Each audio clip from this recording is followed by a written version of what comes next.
बच्चों welcome to my channel DRMTD। बच्चों आज हम शुरू करने वाले हैं एक्सरसाइज 6.2 के अंदर क्वेश्चन नंबर सेकंड।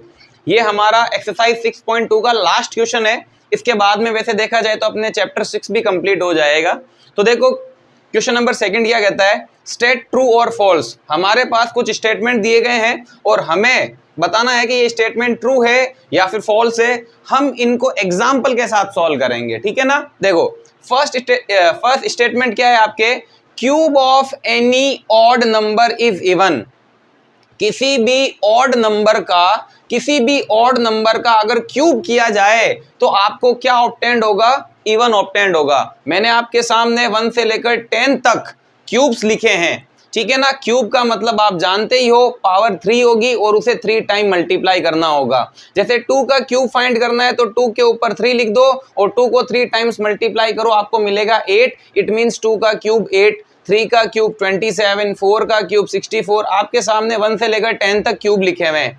अब क्वेश्चन की डिमांड ये है कि जितने भी ऑड नंबर्स है, अब इतना तो आपको पता ही है ऑड नंबर कौन से है, 1 है, 3 है, 5 है, 7 है और 9 है, ठीक है। 1 3 5 7 9 जितने भी ऑड नंबर से अगर इनका क्यूब किया जाए तो क्वेश्चन कह रहा है कि इवन मिलना चाहिए। तो देखो मैंने 1 का क्यूब किया, 1 का क्यूब क्या होगा, 1 इंटू 1 इंटू 1, आंसर 1 ही मिलेगा। फिर जो ऑड नंबर है 3 का क्यूब किया तो 3 का क्यूब 27, 5 का क्यूब 125। यानी इसमें मुझे दिख रहा है जितने भी क्यूब नंबर से जितने भी ऑड नंबर से उनका क्यूब करने पर आपको ऑड ही मिल रहा है। अगर मैं 3 देखा जाए तो एक ऑड नंबर ही है।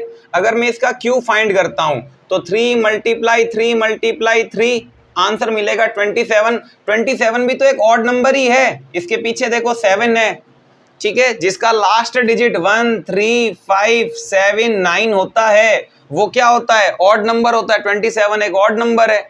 फिर देखो 5 देख लो आप, 5 भी तो एक ऑड नंबर है। अगर मैं इसका क्यूब फाइंड करता हूं 5 इंटू 5 इंटू 5, 125 खुद एक ऑड नंबर है। इसका मतलब कोई भी ऑड नंबर हो, अगर आप उसका क्यूब फाइंड करोगे तो आपको इवन नहीं मिलेगा, आपको ऑड ही मिलेगा। यानी आपका ये स्टेटमेंट क्या है बच्चों, फॉल्स है। आप इसको नोट करो, फिर हम इसका सेकंड पार्ट सॉल्व करते हैं।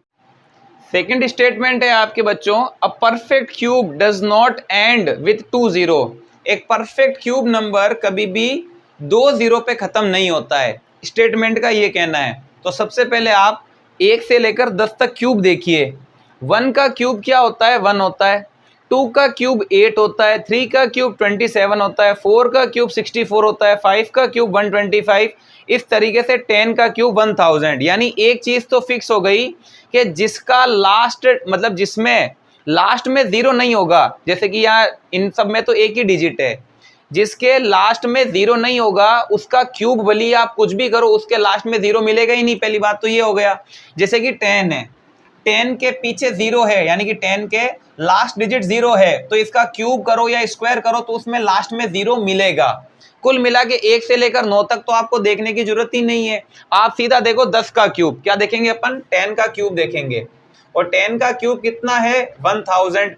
इसी तरीके से आपको 11 से लेकर 19 तक क्यूब देखने की जरूरत ही नहीं है, क्योंकि 11 का, 12 का, 13 का, 14 का किसी का भी आप क्यूब करो, इन नंबर में देखो लास्ट में 0 नहीं है ना, तो इनका क्यूब जो भी मिलेगा उसके भी लास्ट में 0 मिलेगा ही नहीं, तो उसको देखने से मतलब भी नहीं है। सीधा आप 20 का क्यूब देखो, क्योंकि 20 के अंदर लास्ट में 0 है, तो इसका क्यूब जो भी होगा उसके लास्ट में भी 0 होगा। तो फिर मैं देखता हूं 20 का क्यूब, किसका क्यूब, 20 का क्यूब अगर आप करोगे तो 20 इंटू 20 इंटू 20 3 बार मल्टीप्लाई करोगे और 20 का क्यूब ऑब्टेंड होगा आपको 8000, ठीक है।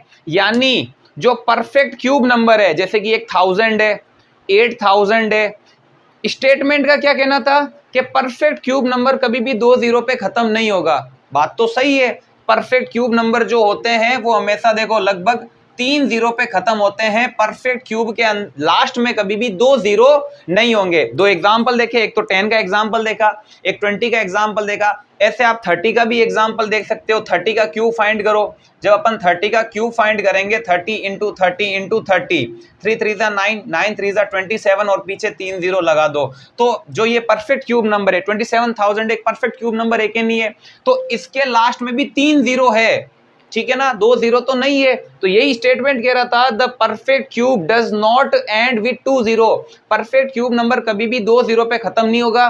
इट इज ट्रू, ये ट्रू है। ये स्टेटमेंट क्या है? ट्रू। आप नोट कर लो, चाहो तो एग्जांपल नोट कर सकते हो। थर्ड स्टेटमेंट है बच्चों आपके, if square of a number, किसी भी नंबर का स्क्वायर एंड्स विथ 5, 5 पर एंड होता है, then it's cube end with 25, तो उसी नंबर का जो क्यूब होगा वो 25 पे एंड होगा। एग्जाम्पल के थ्रू समझते हैं। देखो मैंने एक एग्जाम्पल लिया, 5 से समझते हैं अपन। सबसे पहले किससे समझते हैं? 5 से। If square of A number, यानी एक नंबर का स्क्वायर करना है। ये लो मैंने 5 का स्क्वायर किया, 5 का स्क्वायर 5 इंटू 5 25, कितना ऑब्टेंड हुआ? 25। तो क्वेश्चन ये कह रहा है, if square of A number, किसी भी नंबर का स्क्वायर अगर 5 पे खत्म हो रहा है, देखो ये 5 पे खत्म हो रहा है कि नहीं हो रहा है? बिल्कुल हो रहा है। तो इस नंबर का क्यूब करो, इस नंबर का क्यूब करना है, ठीक है। स्क्वायर तो कर दिया, अब इसका क्यूब भी करते हैं। 5 इंटू 5 इंटू 5 ऑब्टेंड होगा 125। यानी किसी नंबर का स्क्वायर अगर 5 पे खत्म होता है तो उसका क्यूब 25 पे खत्म होगा। देखो बच्चों 5 के एग्जाम्पल में ये जो स्टेटमेंट है आपको ट्रू दिखाई दे रहा है, ये बात एकदम इसमें फिट बैठती है। लेकिन क्या ये स्टेटमेंट हर किसी नंबर में अप्लाई होगा कि नहीं होगा? मैं आपको एक 15 का एग्जाम्पल लेके समझाता हूं। किसका? 15 का। सबसे पहले मैं 15 का स्क्वायर फाइंड करता हूं। 15 इंटू 15 आपको मिलेगा 225, ठीक है। कितना मिलेगा आपको? 225 मिलेगा। अगर किसी नंबर का स्क्वायर 5 पे खत्म हो रहा है, तो मैंने 15 का स्क्वायर किया और इसका स्क्वायर 5 पे खत्म हो रहा है कि नहीं हो रहा है? बिल्कुल 5 पे एंड हो रहा है। तो अब इसका क्यूब करना है अपने को। क्या करना है? 15 का क्यूब करना है। तो हम क्या करेंगे? 15 को 3 टाइम्स मल्टीप्लाई करेंगे। 15 इंटू 15 इंटू 15। अब देखो 15 इंटू 15 तो मुझे पता है 225 होगा, और ये इंटू में 15। अब इनको मल्टीप्लाई करना है। 15 5 जा 75, 7 कैरी में, 15 2 जा 30 और 7 37, ठीक है। 3 कैरी में, 15 2 जा 30 और 3 33। तो देखो बच्चों एक एग्जाम्पल है 15 का स्क्वायर करने पर जो नंबर मिला, यानी कि एक परफेक्ट स्क्वायर नंबर 5 पे खत्म हो रहा है। किसी नंबर का स्क्वायर 5 पे खत्म हो रहा है और उस नंबर का क्यूब 25 पे खत्म नहीं हो रहा है, 75 पे खत्म हो रहा है। तो क्या ये स्टेटमेंट हर किसी नंबर में फिट होता है क्या? कि अगर किसी नंबर का स्क्वायर करते हैं, अगर वो 5 पे खत्म हो रहा है तो उसका क्यूब 25 पे ही खत्म होगा। तो ये स्टेटमेंट हर किसी नंबर के साथ में फिट नहीं होता। और वो कौन सा नंबर है? 15। अगर आप 15 का स्क्वायर करते हो तो उसका स्क्वायर 5 पे तो खत्म होता है, लेकिन उसका क्यूब 25 पे खत्म नहीं होता, 75 पे खत्म होता है। और ये आपका स्टेटमेंट क्या है? फॉल्स है। ठीक है बच्चों, इसको नोट करो आप। फोर्थ स्टेटमेंट है बच्चों, there is no perfect cube which ends with 8। ऐसा कोई परफेक्ट क्यूब नंबर ही नहीं है जो 8 पे खत्म होता है। तो आपके सामने 1 से लेकर 10 तक क्यूब लिखे हुए हैं आपके सामने, ठीक है ना। There is no perfect cube which ends with 8। ऐसा कोई परफेक्ट क्यूब नंबर नहीं है जो किस पे खत्म होता है? एंड 8 पे खत्म होता है। किस पे खत्म होता है? 8 पे। तो आप ढंग से देखो, आपके सामने 1 से लेकर 10 तक क्यूब लिखे हुए हैं। क्या इनमें कोई ऐसा परफेक्ट क्यूब नंबर नहीं है जो 8 पे खत्म हो रहा है? देखो 10 का क्यूब 1000, ये तो 8 पे खत्म नहीं हो रहा है। 9 का क्यूब 729, ये भी 9 पे खत्म हो रहा है। 8 का क्यूब 512, ये 2 पे खत्म हो रहा है। 7 का क्यूब 3 पे खत्म हो रहा है। 6 का क्यूब 6 पे खत्म हो रहा है। 5 का क्यूब 5 पे खत्म हो रहा है। 4 का क्यूब 4 पे खत्म हो रहा है। 3 का क्यूब 7 पे खत्म हो रहा है। 2 का क्यूब इसमें तो सिंगल डिजिट ही है और 8 पे ही खत्म हो रहा है। यानी ये स्टेटमेंट फॉल्स है। ये स्टेटमेंट क्या कहता है? ऐसा कोई क्यूब नंबर ही नहीं है जो 8 पे खत्म होता हो। गलत बात है। 2 का क्यूब देखो, 2 का क्यूब 2 इंटू 2 इंटू 2 8 आ रहा है कि नहीं आ रहा है? 8 आ रहा है, इसका मतलब 8 पे खत्म हो रहा है। यानी ये स्टेटमेंट क्या है? फॉल्स है। किसके वजह से? क्योंकि 2 का क्यूब 8 पे खत्म होता है। फिफ्थ स्टेटमेंट क्या कहता है बच्चों, देखो, the cube of a 2 digit number may be a 3 digit number. कोई भी 2 डिजिट का नंबर, ठीक है, 2 डिजिट का नंबर, उसका अगर मैं क्यूब करता हूं तो मुझे जो क्यूब मिलेगा उसमें 3 डिजिट हो सकते हैं। क्या हो सकते हैं? उसमें 3 डिजिट हो सकते हैं, ये स्टेटमेंट का कहना है। तो सबसे पहले हम एक काम करते हैं, देखो, अगर मैं 1 से शुरुआत करूं तो 9 तक तो सिंगल डिजिट ही है ना। 2 डिजिट के नंबर की शुरुआत कहां से होती है? 10 से होती है। कहां से होती है? 10 से होती है। 2 डिजिट का नंबर उसकी शुरुआत ही 10 से होती है। 2 डिजिट का सबसे छोटा नंबर ही 10 है, ठीक है। तो 2 डिजिट के नंबर की शुरुआत कहां से होती है? 10 से होती है, ठीक है। क्योंकि क्वेश्चन में लिखा हुआ ना 2 डिजिट नंबर, तो 2 डिजिट का मैंने नंबर ले लिया और सबसे छोटा नंबर है। इसके बाद में 11, 12, 13, ये 2 डिजिट के सारे इससे बड़े हैं। सबसे छोटा 2 डिजिट का नंबर है 10 और इसका मैं फाइंड करता हूं क्यूब। अगर मैं इसका क्यूब फाइंड करता हूं 10 इंटू 10 इंटू 10, आप सब जानते हो क्यूब कितना ऑक्टेंड होगा? 1000 ऑक्टेंड होगा। और 10 डिजिट के सबसे छोटे नंबर का क्यूब करने पर भी मुझे जो क्यूब मिला है उसमें 1, 2, 3, 4 डिजिट है। कितने डिजिट है? 4। तो जाहिर सी बात है 10 से जो बड़े नंबर होंगे 2 डिजिट के, उनका अगर मैं क्यूब करूंगा तो उसमें तो 4 डिजिट से ज्यादा ही मिलेंगे, क्योंकि जो 2 डिजिट का सबसे छोटा नंबर है उसका क्यूब करने पर भी 4 डिजिट आ रहा है और ये कह रहा है 3 डिजिट हो सकता है। वो कैसे पॉसिबल है? ठीक है ना, क्योंकि इसके बाद में तो देखो उसके बाद में तो 2 डिजिट का नंबर ही नहीं है। 10 के ऊपर है 9 जो सिंगल डिजिट का है, और हमें स्टेटमेंट में क्या लिखा गया है कि 2 डिजिट का नंबर जिसका अगर मैं क्यूब करता हूं तो 3 डिजिट का आंसर मिल सकता है, कभी नहीं मिलेगा आपको। ये स्टेटमेंट आपके फॉल्स है, ठीक है। सिक्स्थ स्टेटमेंट क्या है बच्चों आपके, देखो, the cube of a 2 digit number में हैव 7 और मोर डिजिट्स।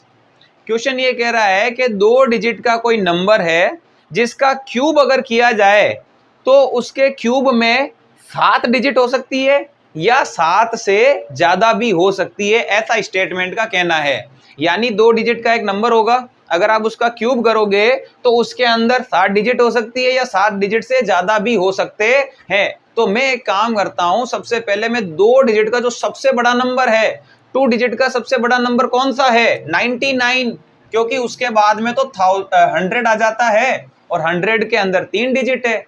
तो 2 डिजिट का सबसे बड़ा नंबर कौन सा है? 99 है। और उसका मैं क्या फाइंड कर लेता हूं बच्चों? उसका मैं क्यूब फाइंड कर लेता हूं, ठीक है ना। जब उसका अपन क्यूब फाइंड करेंगे तो 99 इंटू 99 इंटू 99, आप लोगों को कितना ऑब्टेंड होगा? इन तीनों को मल्टीप्लाई करने पर आपको ऑब्टेंड होगा 970,299। कितना ऑब्टेंड होगा? 970,299। अब आप देख रहे हो कि जो 2 डिजिट का सबसे बड़ा नंबर है 99, उसका अगर मैंने क्यूब किया है तो उसमें भी आपको 1, 2, 3, 4, 5, 6 डिजिट ही मिल रहे हैं।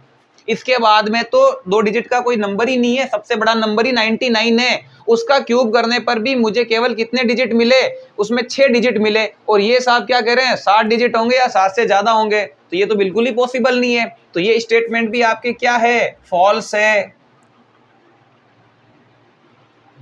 7th स्टेटमेंट है बच्चों आपके, the cube of a single digit number may be a single digit number.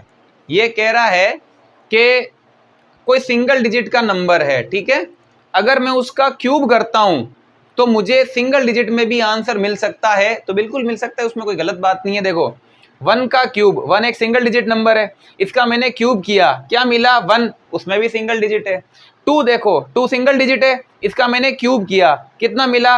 8 मिला, तो उसमें भी क्या है? सिंगल डिजिट है, ठीक है ना। 3 है, सिंगल डिजिट है, इसका मैंने क्यूब किया, क्या मिला? 27, इसमें 2 डिजिट है। लेकिन क्वेश्चन में क्या बोला गया? मे बी है, हो भी सकता है। यानी अगर किसी सिंगल डिजिट का क्यूब किया जाए तो सिंगल डिजिट मिल भी सकते हैं। तो 2 ऐसे एग्जाम्पल है जिनका क्यूब करने पर सिंगल डिजिट में ही मिलते हैं। It is true.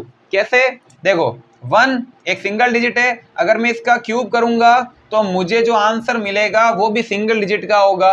2 एक सिंगल डिजिट है, उसका भी अगर मैं क्यूब करूंगा तो क्यूब करने पर जो मुझे आंसर मिलेगा वो भी क्या है? एक सिंगल डिजिट है। इसका मतलब ये स्टेटमेंट है आपके ट्रू।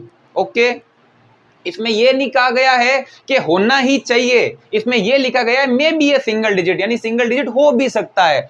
अगर बोलता है ना, अगर इस स्टेटमेंट में ये लिखा हुआ होता कि सिंगल डिजिट का क्यूब सिंगल डिजिट ही होना चाहिए, तब तो ये फॉल्स हो सकता था, क्योंकि देखो सिंगल डिजिट का क्यूब जो होता है वो सिंगल डिजिट भी होता है और 2 डिजिट में भी मिलते हैं, लेकिन यहां बोला गया है may be a single digit. ठीक, तो बच्चों इसी के साथ आपके क्वेश्चन नंबर 2 कंप्लीट होता है और आपका जो 6th चैप्टर है क्यूब एंड क्यूब रूट वो भी कंप्लीट होता है। नेक्स्ट वीडियो में मिलेंगे बच्चों आपके नए चैप्टर के साथ, तब तक के लिए थैंक यू फॉर वॉचिंग।